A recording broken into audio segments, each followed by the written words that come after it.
your cardio warm-up? Great. You're ready to go for high intensity interval training.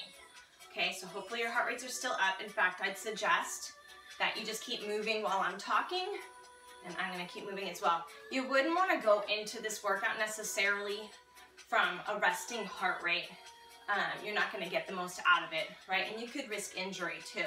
So you wanna do a gradual warm-up. We're gonna be doing one movement today, and it's gonna be a total body extension. Just had a brain fart there. Total body extension.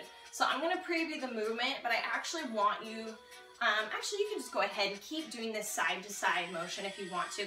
If you wanna kind of do the preview while I'm doing it, I just want you to keep moving, but you can get the movement down and kind of start to program that nervous system for the movement. So real quick, total body extension.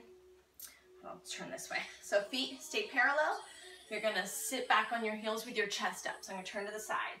Keep your back flat, and I want your hips to really drive back. I really want you stretching your booty. You're gonna get a lot more out of this, and you're gonna feel this in your glutes if you do it correctly, right? Chest up, heels. Now you're gonna reach up and come up onto the toes and squeeze your calves. Now I don't like to go all the way up to the ceiling because I tend to arch my back. But I want you to come up, squeeze your glutes, and stop just before you get to the ceiling, okay? It'll feel a little bit better on your back, and you'll be able to go a little faster. But basically, doing the wave, right? Heels, toes, heels, toes. Now, to do this really powerfully, burst those arms up with power, and I want you to use your hips. So think of powering up through your hips and powering up through your toes. So I'm gonna punch when I come up, really punch up onto the calves or up onto the toes, squeezing my calves. So you're getting your ankles, your knees, your hip joint, your shoulder, everything is working. And then lastly, your breath. You're gonna hear me taking an obnoxious, loud breath out, and I want to hear you. No, I want you to hear yourself as well, okay? So deep breath out every time you come up, helps you to pull your abs in. It wakes up your nervous system, right? We're gonna get into that sympathetic nervous system, into that fight or flight, but this is a good thing for a short period of time, right? Interval training. And we're gonna get that heart rate up, and we're gonna keep your metabolism up for the next, depending on you, 24, 48 hours, okay? So we got that one movement. We're only doing this 4 times, 30 seconds on, 60 seconds off. So I'm gonna walk around the room a little bit in between, and then I'm gonna come back to this movement right here. This is our recovery side step. Super basic, anyone can do this. You get out of it what you put into it. Let's get to it. Let me get my timer started. We're just gonna go right into it with the 30 seconds of work as soon as I hit start. So I'm gonna jam back to the start. You ready? I've already talked way too long. Ready, set, go. Okay, set 1. Set 1 of 4. Keep up with me if you can, but maintain your form. You might lose your balance, we all do. I tend to do a little hop when I lose my balance. Keep it up, keep it up. Chest up, sit back. Really do a deep squat. 5 more seconds. 2, 1, done. Okay.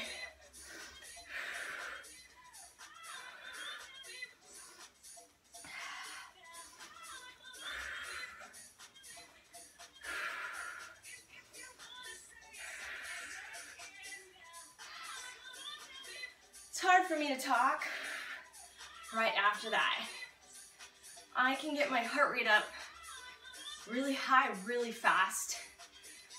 Part of it is the breathing. The breathing. When I do that power breath, right? I call it a power breath. When you do a power breath, you end up recruiting more muscle. You're using more of your nervous system. So you're just getting taxed more.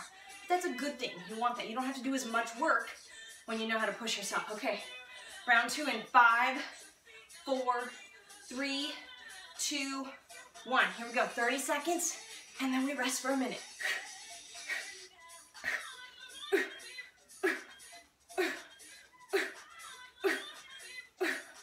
Come on, keep it up, push.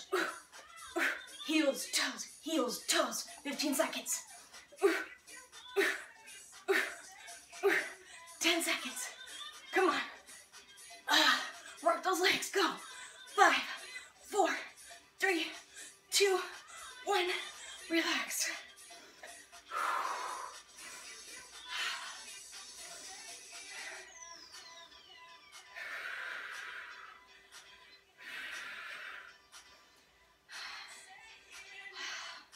It burns. All right, 20 seconds into our workout, or into our cool down, and I'm finally able to talk. So I think a good rule of thumb, 30 more seconds, is to not be able to say more than 3 words. It's kind of your gauge for where you're at on your intensity scale.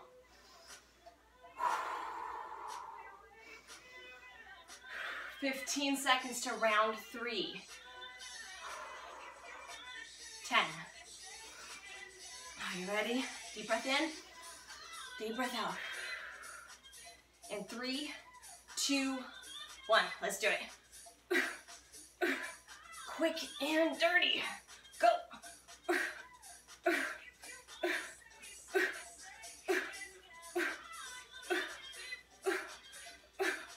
Great job.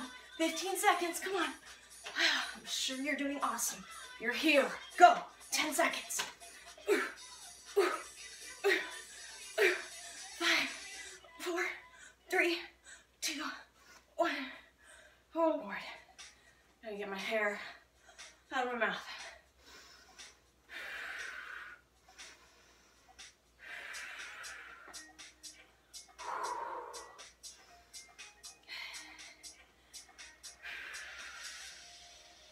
So the faster you're able to recover actually is a sign of a higher fitness level. So we're trying to get back into that parasympathetic nervous system. That's why I focus on long, slow breaths. We only have one more and you are done in 20 seconds.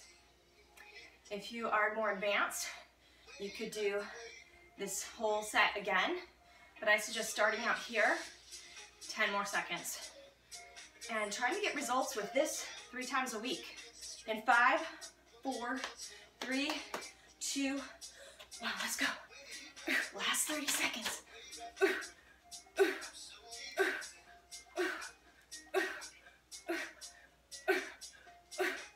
This is it, come on, finish strong. Chest is up, still have good form, 15 seconds. Use those arms, power breath. 10 seconds. 5, 4, 3, 2, 1. Oh my God, what's going on here? Keep going. Oh my goodness.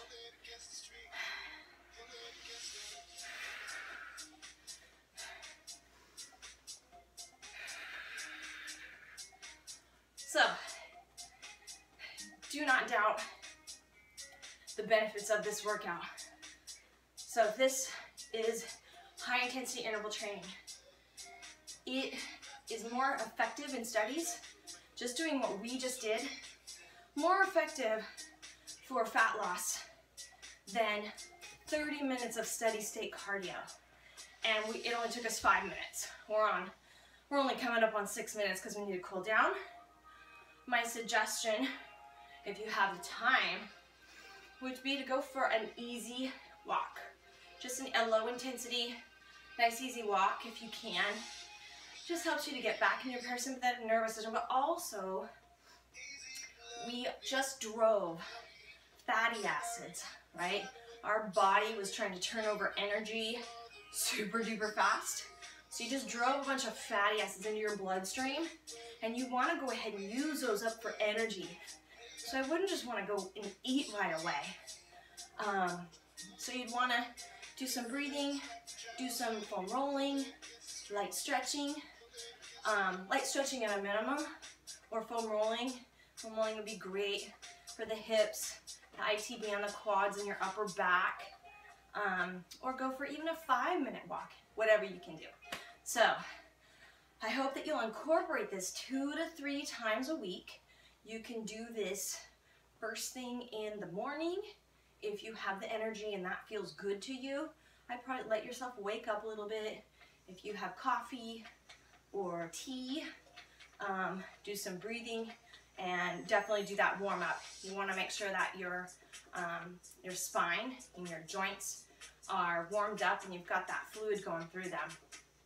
Or you could do this really any time of day that feels good to you, that you can fit it in. You could do it right after a workout, whatever.